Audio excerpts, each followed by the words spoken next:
હોય છે એ પણ લેવામાં આપણને શરમ આવે છે કેમ? જેટલા આપણા ગ્રંથો છે, શ્રીમદ ભાગવત કથા છે, ભાગવતજીમાં પણ એવું કીધું છે કે ભગવાનને જેટલું આપણે સુમીરશું ને એટલું આપણા પાપ ઓછા થશે. ભગવાનનું નામ જેટલી વખત લેશો એટલા તમારા પાપ ઓછા થશે. કેવી રીતે થશે એ તમને ખબર નહીં પડે.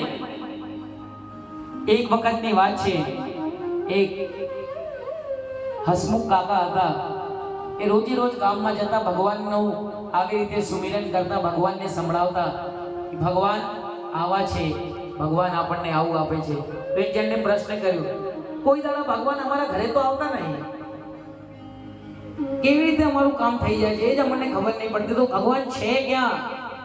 કે તું જે ગોતી રહ્યો છે ને એ જ ભગવાન છે, તારી અંદર જ ભગવાન છે.